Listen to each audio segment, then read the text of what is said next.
You know, as a non-American, although I've been here long enough now, I can probably claim it. I've always found it amusing how I often end up preaching or teaching on quintessential American holidays. You know, I've spoken on or around July 4th with regards to Independence Day, or as Brits like to call it, the one that got away. In my early years as a student pastor in Austin, my boss would often visit family over Thanksgiving, and so would leave it up to me to deliver the Thanksgiving message while our Brazilian worship leaders led worship. The irony was not lost, seeing as none of us had Thanksgiving in our histories. Not that we couldn't be thankful, but it was always amusing. And whereas Memorial Day is very much an American holiday or commemoration, it's not unique to the U.S. It's pretty much all over the world. They have some sort of celebration or reminders of their fallen. In Australia and New Zealand, it's called Anzac Day, which sounds like some sort of a drug you might take.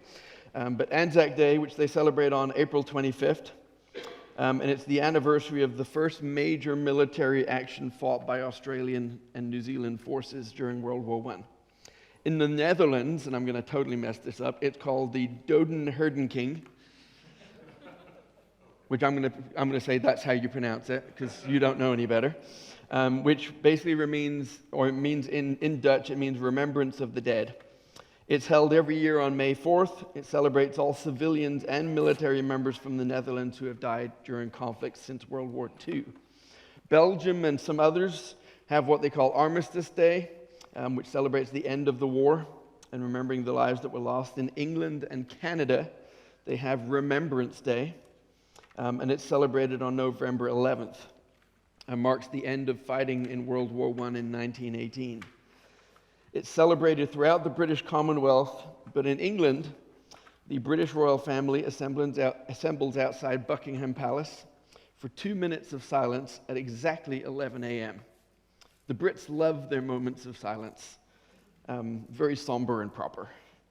Okay? And whereas the Brits are very somber and proper, there's no question that Americans see it more as a celebration. Americans by nature, and this is one thing I love about you guys, tend to be more positive by nature, focusing on what's been won rather than what's been lost. Not that you don't focus on what's lost, that's what Memorial Day is about, remembering those lives that were sacrificed, but in turn, the positive side is remembering our freedoms that have been gained. The danger, and it's happening, you guys know it, you see it, is that some Americans forget what it was really about and just see this as another long weekend, an excuse to have barbecues and swim parties and wear American flags on our shorts. 150, so I'm going to give you guys a little history lesson of Memorial Day because I was just curious, so I dug some stuff up. 150 years ago, Memorial Day used to be called Decoration Day. Its origins were traced to the end of the Civil War in and around the spring of 1865. And the Civil War was so devastating, it was the most devastating up to date, of 620,000 lost their lives. And as a result, it necessitated the establishment of the country's first national cemeteries. Within about a decade or so, Americans in multiple locations were holding rituals and times to honor those that had been lost by decorating their graves with flowers, hence the word Decoration Day. The tradition morphed from there. After World War I, the tradition was expanded to include all who had died in all American wars. And in 1968, Congress made it official and declared it a national holiday. In 1971, it was renamed Memorial Day, and its observation was sealed as the last Monday in May. These traditions are important for the national consciousness, as a way to honor those we've lost and to grieve with those whose family members never came home, to remember their sacrifice, and for us and our children to truly appreciate the freedoms that we have gained, and to give us courage to continue to stand and to fight to uphold those freedoms if and when necessary. But we tend to have short memories, and so we forget. We forget both the sacrifice the further removed we get from it, and we forget the value of what was won through that sacrifice. We need constant and timely reminders. But even with those reminders, we're apt to sometimes forget our history. The same is true of us as God's people. God knows this about us, which is why he's established certain memorials for us to remember. I call them memory triggers, to remember the things that he has done for us. We have communion to remember his sacrifice on the cross. We have baptism to symbolize the going down in death and in rising again, our salvation through him. There are plenty of other examples through Scripture. Abraham built altars all over the place to commemorate the goodness of God to him. Festivals and pilgrimages were introduced to the Jewish calendar to commemorate critical aspects of the Lord's involvement in their history. Or maybe it was more about their involvement in his history. All of which pointed in some way, shape, or form to Christ's coming sacrifice. The Lord constantly reminded his people through their leaders to be careful not to forget what he had done. One of my favorites of these memorials is found in Joshua chapter 3 and 4. The Lord instructed Joshua to establish a memorial. We're going to read this in a second here. As they began their conquest of Canaan. This would mark a major shift in the life of Israel. Their miraculous escape from Egypt was behind them, along with their initial lack of faith when the 12 spies went in and checked out the land, and the people basically, through cowardice and failure to obey, lost the opportunity to go into the promised land immediately. After 40 years of wandering in the wilderness, and as a result of this cowardice, God brought them to the banks of the Jordan and to the brink of a campaign that would see them inherit the promised land, the land that he had promised them all along. God had been clear in his plans for them. He was going to give them the promised land. He demonstrated his ability to fulfill that promise. Ranging back from the 10 plagues that led them out of Egypt, the whole Red Sea thing, manna from heaven, quails from heaven, water from a rock, to name just a few.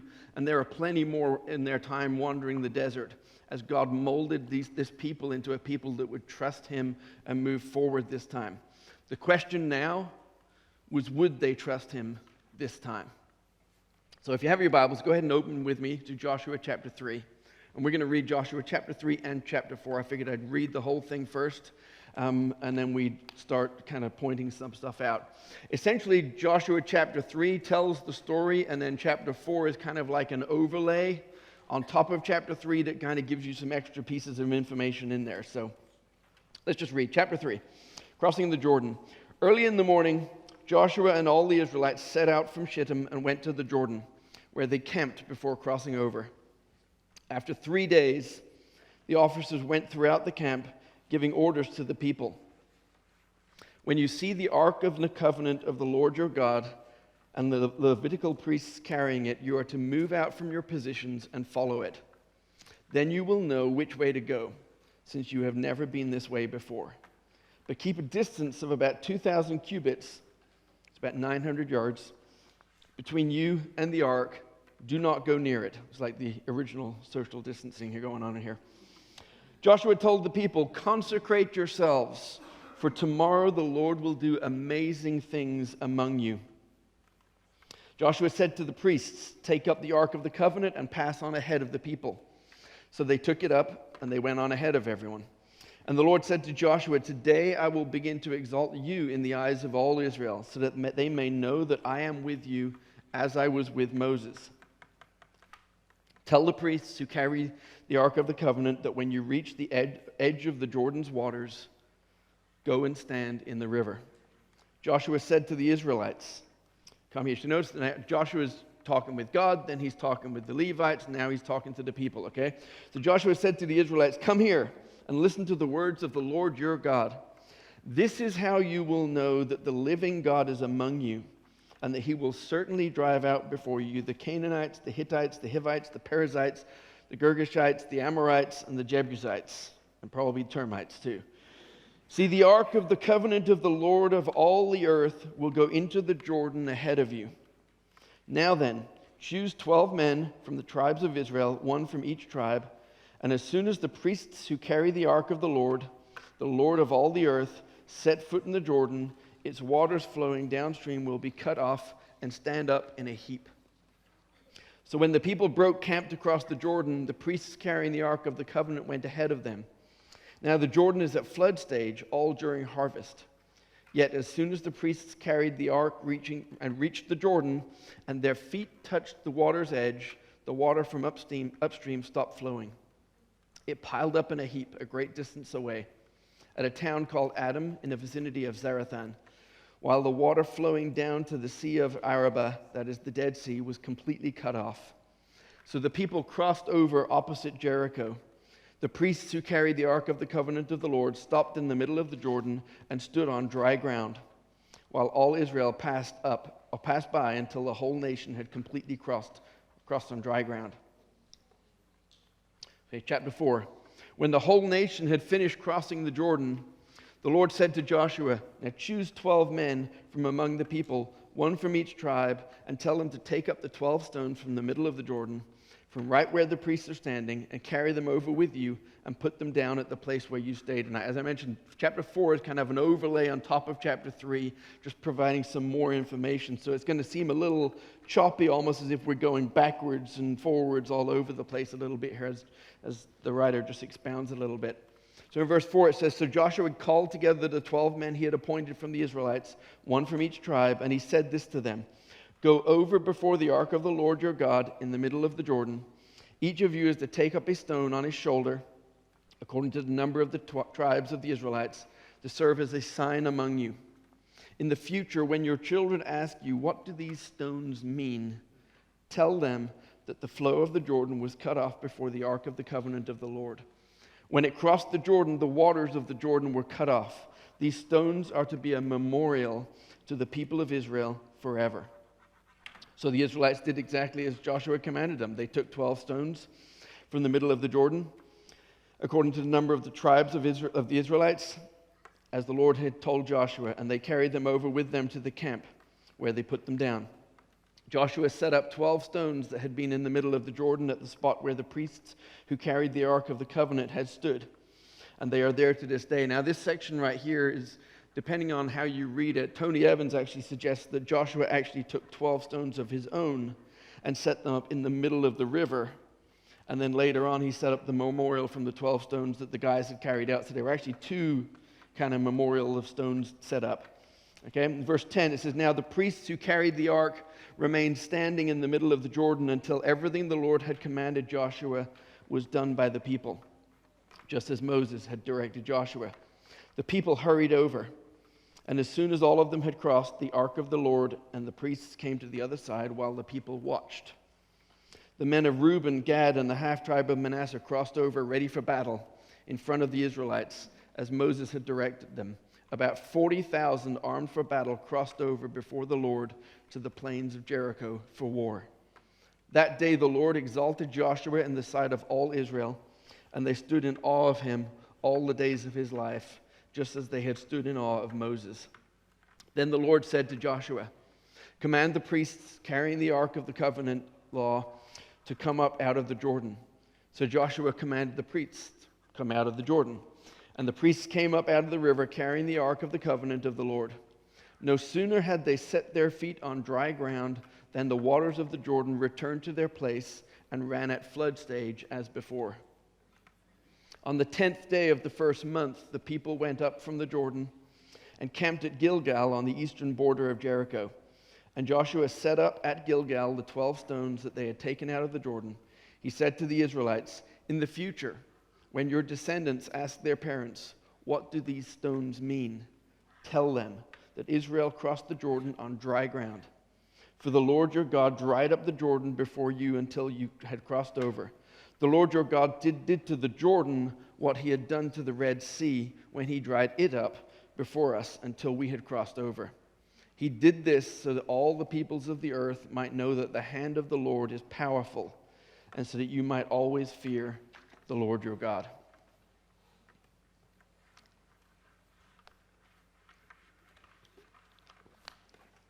Okay, so going back to chapter 3.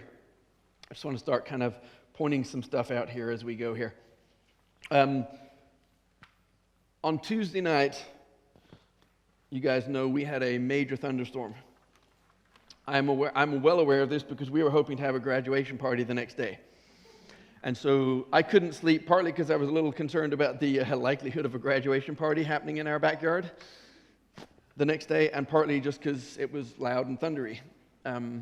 At one point, I got up and went and stood on the porch just to see how much rain had fallen or was falling. And I couldn't see the street because it literally was just a river running right down our street. At the bottom of our driveway, we've got one of those drainage ditches. And as the water flooded into there and hit the back wall, it had pushed out, and there was a standing wave of white water right at the bottom of our driveway. And I thought about testing out this theory, and then I realized I was in my pajamas, and I kind of thought better of it, so I didn't. But I figured it would be a cool story to tell you guys about, how I walked out in the waters. But I decided not to push my luck. So, but the Israelites find themselves at the edge of the River Jordan, and it's at flood stage. The river is running fast. The water levels are high. On the other side is the promised land, the land that God has promised to give them. And here's what it says in verse 4. I love this. It says, "Then you will know which way to go, since you have never been this way before." The Israelites are in new territory. They've been wandering the desert for 40 years, and they've probably been going, I feel like we've been here before, because God had them wandering in circles for a while. This grain of sand looks familiar. Okay? But now they were in completely new territory. As a nation, they had grown. They were large. They'd been following Moses all the way through the desert, and now Joshua was taking over as leader. And it says that then you will know which way to go, since you have never been this way before. I love that God is telling them, you're in new territory, you're going somewhere you've never been before, but I am leading you. He gave the Ark of the Covenant as their marching orders in many ways. He gave these orders to the people. When you see the Ark of the Covenant of the Lord your God and the Levitical priests carrying it, you are then to move out from your positions and follow it, pretty much as they had done all the way through the desert. But now they were going to follow it into the promised land. He tells them in verse 5 to consecrate yourselves because God is about to do amazing things among you. I love that idea. God is about to do amazing things among you. It's not even just amazing things for you that you'll get to watch. It's like he's going to do amazing things among you. This is not just a promise to the Israelites right here and now. It's a promise for them going forward. It's a promise for them going forward as they go into the land of Canaan. And everything they're about to face, God is going to do amazing things among them and in them and through them and for them. And he promises the same thing for us. He says, consecrate yourselves, get yourselves ready, prepare yourselves, get your hearts right before the Lord. He gives a little reminder to Joshua because Joshua is taking over as leader. He says, today I will begin to exalt you in the eyes of the people. He said, look, I want the people to follow you as you are following me. You are my representative to them, and so they need to see you as their leader. They need to see you as one who is following me, and you can trust him, Joshua, because he trusts me. He says, today I'm going to exalt you in the eyes of all of Israel so that they may know that I am with you just as I was with Moses. And in verse 8, we get down to like the story of what's happening. They're standing before the river, and Joshua is told by God what to tell the priests, and Joshua tells the priests what they're going to do. He says, tell the priests who carry the Ark of the Covenant that when you reach the edge of the Jordan's waters, go and stand in the river. Now, we just read, it's amazing how we read Scripture and go, okay, yeah, cool.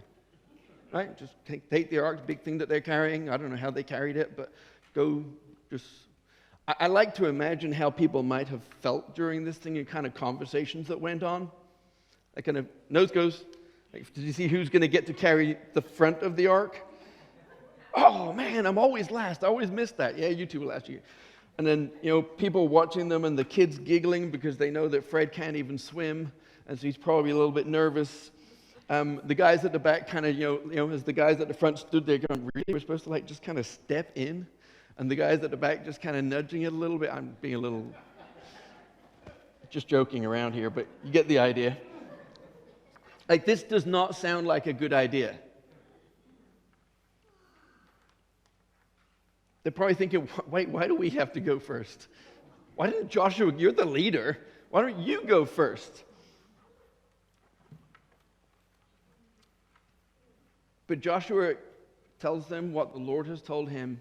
The Ark of the Covenant is going to go in first, and the waters are just going to pile up down here and run off down here, and we'll walk through on dry ground. That's how it's going to go down. He's told them, he's told the people. Look at verse 9 through 13. Joshua said to the Israelites, "Come here and listen to the words of the Lord your God. This is how you will know that the living God is among you." This is what's going to happen. See, the Ark of the Covenant of the Lord your God, I love this. The Ark of the Covenant of the Lord of all the earth will go into this little river. So the Ark of the Covenant of the Lord of all the earth can handle this little river in front of you. So now then choose 12 men from the tribes of Israel, one from each tribe, and as soon as the priests who carry the Ark of the Lord, again emphasis, the Lord of all the earth, set foot in the Jordan, its waters flowing downstream will be cut off and stand up in a heap. At this point, he's just told them what is going to happen. I can hear kind of a lot of the teenagers on the banks as they're gathering around watching, giggling, kind of jockeying for position to get to the front just to see what's going to happen as the ark goes through. Some of them are just kind of probably wanting to see, will this actually happen the way we've just been told it's going to happen? Because this is going to be epic. I want to see this. Others are going to want to see how wet the priests will get before it happens. Some of them want to see if it will happen at all. But look at what it says again in verse 10, and I love this. This is how you will know that the living God is among you. All joking aside about all the jockeying for position and the priests and all that sort of stuff, this is how you will know that the living God is among you. This is how Joshua leads off telling the Israelites what is about to happen. The living God is among you. That's huge. Because he is alive. He's not just a figment of our imagination. It's not just religion that we're involved with. And it's more than just relationship. We've, Christianity or Christians established this catchphrase of it's not religion, it's a relationship. Years and years ago. And it's very true. I tell my students this all the time. But we've used the phrase so much that anymore that's just religious ease. It's just another way of saying that the relationship is religion, if we're not careful. But God is alive. He's the living God, and he's going to do something amazing among us, in our midst. While we're part of it, we're going to participate in this. He is real, and his interactions with us are real. His love for us is real. But do we live like that? Like, the answer is obviously not all the time. Our faith ebbs and flows. Our awareness of him ebbs and flows. But in general, is this how we live? Do we live as if the God we serve is a living God? Do we pursue him like that? Or are we just playing religious games? Joshua wanted the Israelites to see God the way that he did. As alive and active, tangible, the living God. He says, and here's how you will know that the living God is among you. And not just that he is among you, but that he will do what he said he's going to do. He's going to certainly drive out all of the ites in front of him. And then he relays the most crazy-sounding plan since Jericho. Actually, it was pre-Jericho. Jericho would almost sound sane by comparison to what he was about to tell them. This moment would be the catalyst for their understanding of what God could do for them or would do for them going forward. and a look-back reminder that he is with them and he's alive. He's the living God and he has their back. Faith is all about the feet. Look at verse 15 through 17. And we're going to jump a little bit to chapter 4 here as well, so bear with me. So 15 through 17 says, "Now the Jordan was at flood stage all during harvest, and yet as soon as the priests who carried the ark reached the Jordan and their feet touched the water's edge, the water from upstream stopped flowing. It piled up in a heap a great distance away at a town called Adam in the vicinity of Zarethan, while the water flowing down to the sea of the Arabah, that's the Dead Sea, was completely cut off. And so the people crossed over opposite Jordan." Why not have the waters stop flowing before the priest's feet touched the water? Like, why make it so? Like, surely God could have said to Joshua, okay, here's what's going to happen. Get the people standing on the banks. They can all watch this. And then God's going to just, water's going to pile up. And then you all get to walk in on dry ground. Wouldn't that be just as powerful? Like, the water's still backing up and just standing in a block. And then the rest of it's washing down. I guess the same thing happens, right?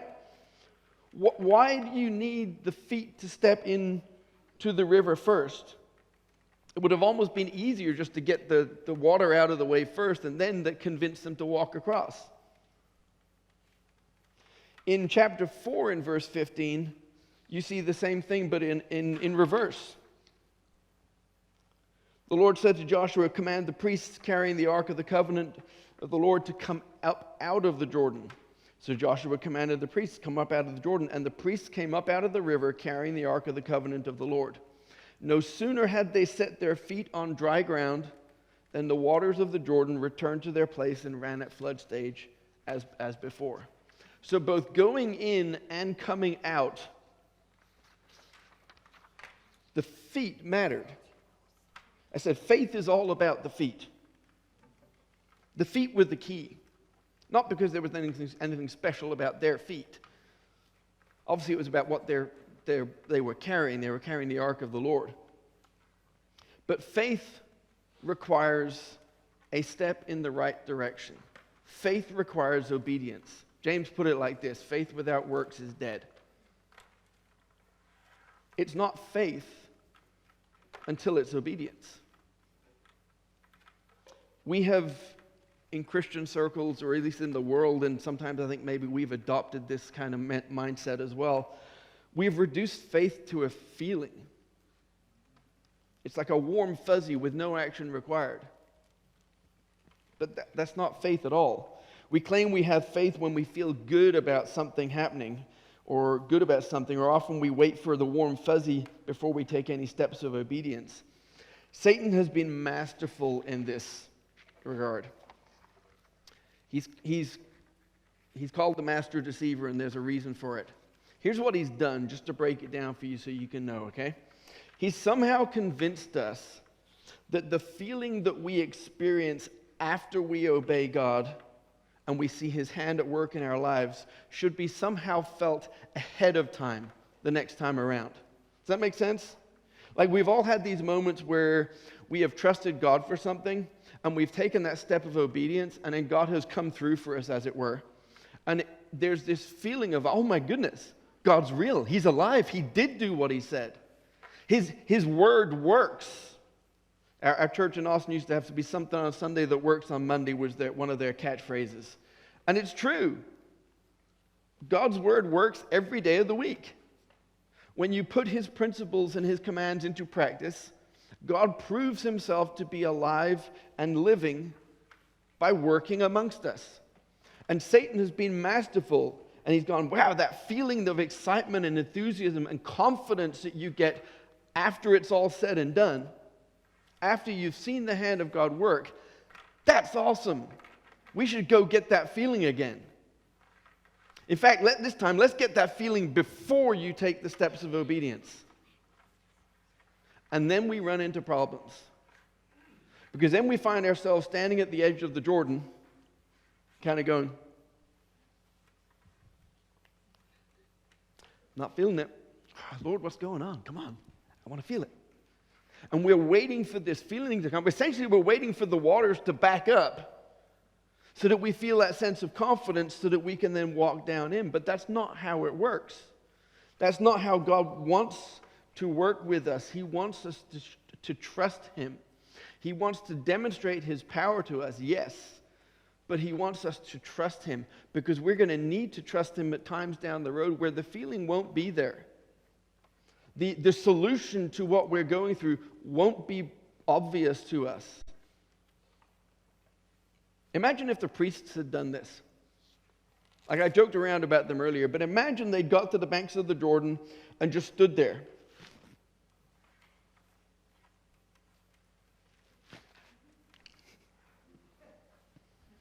Look back at Joshua. Joshua's like, I don't know. Didn't we say go to the banks of the Jordan and the water would go? Imagine they just stood there and just waited. I love to imagine some of their little conversations that they may have had with themselves. You know, nice knowing you, Fred. You too, Barney. I know, I imagine it was Fred Flintstone and Barney Rubble. It's kind of bad. The first steps were the key to everything. As soon as the first one or two stepped in, the river just dried up right in front of them, piled up in a heap down the end there by the town of Adam. And it's the same with us. Faith requires obedience. For many of us, we know exactly what it is that God is calling us to.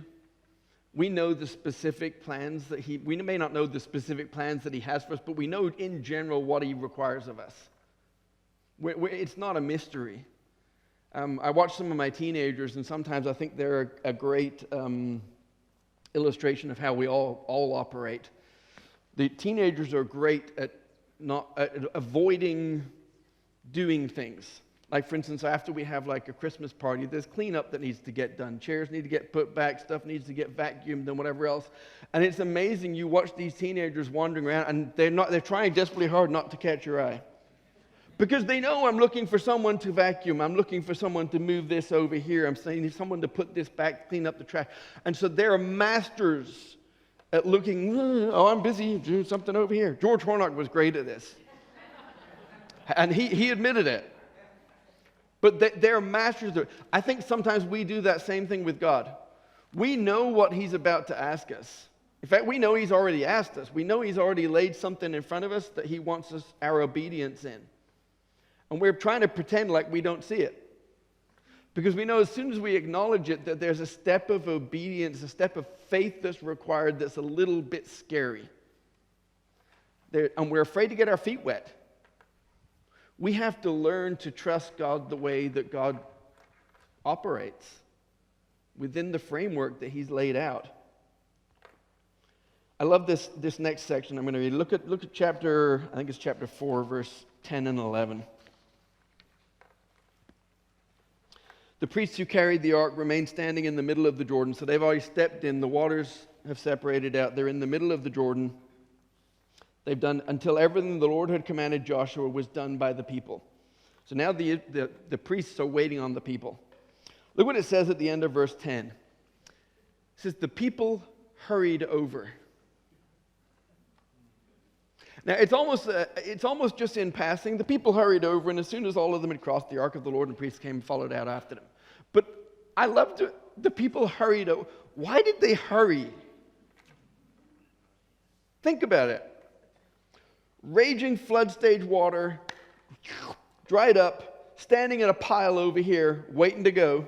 I'm sure, I don't know what that would have looked like exactly. I don't know if it was within eyeshot of them or whether it was further up. Either way, but they know it's there, right? And it says the people hurried over. I would have thought if you had real faith, you just take a stroll. Woo, look at this, man. We're walking through on dry ground. But it says they hurried over. Now, it wasn't like a rampage. They weren't pushing everyone in front of them. But you imagine them kind of, hurry up, come on, keep going. They hurried over. Now, here's what I find fascinating about this, and I love this, okay? This is so incredibly indicative of our relationship with God and our relationship with faith. It's a beautiful illustration of how tenuous our faith in God often is. And I'm not necessarily saying that as a criticism either. They were keenly aware that there was a river in flood stage piled upstream that could, and maybe even should, pound its way downstream at any moment. Intellectually, they knew and they could see that God was holding it back, but that defied logic. It defied their own understanding. So they were trusting God, but not taking any chances, which I think is pretty accurate of how we often trust God. We're trusting Him, but we're trying to hedge our bets a little bit. And to a certain extent, there's nothing wrong with that. You can hardly blame them. And say we're often the same. And it's not necessarily a bad thing, but I think we should also strive for a faith that is stronger in a God who can definitely be trusted, who has proved Himself trustworthy time and time again. Faith is rewarded, however small. God's promises are often contingent upon our obedience. We did a series with the youth a while ago called The Premise of a Promise. And the idea was to open and unpack some of the promises of God's word to us and what was required of us for God to be obligated, quote unquote, to fulfill His end of the deal. Because with a lot of them, there's a command first, and the promise is contingent upon us obeying the command. Oftentimes, that's exactly how it works. If we don't follow, He doesn't lead. And we miss out on seeing Him show up and do His thing, proving Himself to be who He says He is and to be faithful to what He says He'll do. And we're left wondering, what if? What if I'd just gotten my toes wet? What if I'd stepped out in obedience? What if I'd acted on what the Lord was asking of me? What if I'd been obedient instead of waiting on the side of the bank for the waters to fall a wall upstream first? How often do we end up waiting for the security blanket of safety before we're ready to obey or step out in faith? How often do we miss our window for God to do something great in and amongst us because we can't work up the nerve to do what we're told? When we move in response to His call and command, good things happen.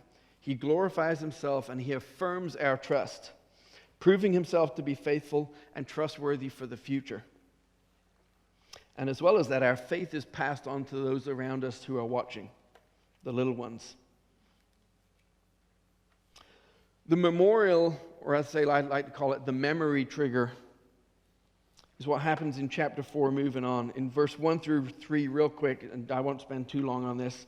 Joshua chooses the 12 men like he was told, and they each choose a stone which they carry out on their shoulders. So this was no small pebble that they brought out, okay? They probably had chosen their largest men as well, all right? And they're bringing out these giant boulders on their shoulders, big as they can carry, out of the river and set it on the other side. The implication, it suggests that Joshua potentially set up one of his own inside where the Levites were standing before they climbed out as well. These stones were to be a memorial, a memory trigger to the people of Israel, a reminder of what God has done. And it says in verse 6 and also verse 21 of chapter 4, just read it real quick. It says, "These are to serve as a sign among you. In the future, when your children ask you, 'What do these stones mean?' tell them." And then it tells you what to tell them. In verse 21, it basically says the same thing. He said to the Israelites, "In the future, when your descendants ask their parents, 'What do these stones mean?' tell them." As adults and as parents, we have an obligation to pass along what we have learned from God, what we have experienced of Him. We have an obligation, like Joshua, to set up memorials or memory triggers, as it were, for our families, for our kids, for our grandkids, so that they can know God the way that we do, or maybe even better.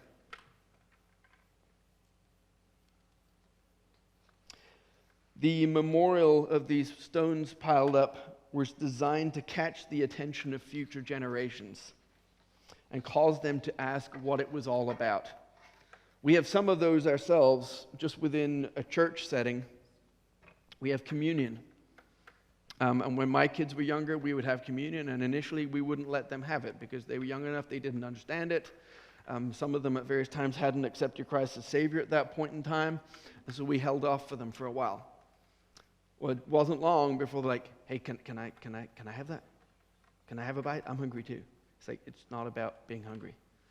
Okay, okay. And then after a few weeks, it'd be like, am I old enough yet? Can I have that? And we used it as an opportunity to explain to them what it was, what it meant. Baptisms are the same way. We're about to have some baptisms in middle of June 20th. I encourage all of you, whether you know the people getting baptized or not, come celebrate it. It's something we celebrate as a family unit of a church, but it's also how you celebrate with your own kids and you point out to your kids what it is that's happening. I have to admit that I'm not super excited, is probably the word, about the way the modern day church, and us included, I guess we're modern day, have adopted certain strategies for tithing lately. And I'm not saying that necessarily to criticize how we do it. There's no question that the direct bank deposit helps people remember. Giving has gone up since we've done that because people are able to be consistent because it was easy to forget. And before you know it, I was talking to someone on Friday. I think it was Zach. It was like, it's amazing how easy it is to forget. And once you forget and a few days have gone past or a week before you know it, you've already spent it or else it's pledged to be spent somewhere and you don't have it anymore. And tithing is supposed to be giving off the first fruits, the first 10% of what we earn as a way to give back to the Lord and trust Him that the remaining 90% or whatever is left will get us through and that He'll provide for us. On one level, I have no problem with the direct deposit and the texting on your phone and all that sort of stuff. They're all convenient ways to give. But what we potentially lose is our kids watching us give. My old church we did a kids' church, and it was for the whole service, which is partly why we don't do it for the whole service. I want the kids to be in here for some of the worship. I want them to hear the announcements, things that are going on within the church. I want them to see the tithing and some of that aspect of things because it's all part of them learning to be members of a church. I had to go to the elder board of my old church because kids' church was out the whole time. I said, guys, look, our vision statement is to see unchurched people becoming fully devoted followers of Christ. But we're creating the unchurched because our kids aren't seeing what church looks like. Kids' church isn't the same thing. Don't get me wrong. They get some teaching, we do worship and all the rest of that, but it's not the same thing. They miss out on seeing their parents worship God by singing, by tithing, by listening to the sermon, by various aspects of what church is about. It misses the opportunity for our kids to ask their parents, what was that all about? Why did you do that? Joshua set up these stones as instructed by God to help the Israelites remember what God had done. They were memory triggers. As people walked by, as the kids walked by, the idea was that they would see this pile of stones and go, Dad, what's that all about? He said, well, son, let me tell you. Years and years ago, see the way the rivers, this is nothing. This is that we're in just, winter season right now. But in harvest time, this thing rages. Oh, I remember from last year. Yeah, crazy, right? We were on that side of the river. And we weren't in here yet. We weren't in the promised land. And God told Joshua that we were going to have the priests walk down into the water. And he's like, well, wouldn't they get wet, Dad? Oh, yeah. You'd think, wouldn't you? But no. As soon as they stepped in, water's piled up. And we walked through on dry ground. And we were all a little scared as we were walking that in, but we walked in, we trusted God, and God brought us into the promised land. And then you get to tell all that happened after that as they conquered the Canaanites and all these other ites to gain the land that God had promised them. We as parents need to be setting up memory triggers for our kids. We have some within our church, but there's other aspects that we have at home where the Lord has worked in our lives that are specific to us and our family. And we get to share these stories with our children, and it helps build faith in them, spiritual formation, as well as reminding us that, you know what, I've kind of slipped a little bit, but I need to trust God like I did back then. Because it's the same God now as was with me back then, and he'll be the same God in the future. He's the same yesterday, today, and forever. But we have a tendency to forget. One thing I've been talking with the kids' church about, we've been doing the life of Joseph, and one of the things I mentioned was that we have this tendency to forget God when things go well and blame him when things don't. And we need to flip the script on that. Not that we blame him ever, but we need to remember him when things are going great and give him the credit that is due. And we need to remember him and have these memory triggers to remind ourselves of how good he is even when things are not, that he will bring us through. Deuteronomy chapter 6 says this. It says, "These commandments that I give to you today are to be on your hearts. Impress them on your children. Talk about them when you sit at home and when you walk along the road, when you lie down and when you get up. Tie them as symbols on your hands and bind them on your foreheads. Write them on the doorframes of your houses and on your gates. When the Lord your God brings you into the land that he swore to your fathers, to Abraham, Isaac, and Jacob, to give you, a land with large flourishing cities that you did not build, houses filled with all kinds of goods that you did not provide, wells that you did not dig, and vineyards and olive groves that you did not plant. Then when you eat and are satisfied, be careful that you do not forget the Lord who brought you up out of Egypt, out of the land of slavery."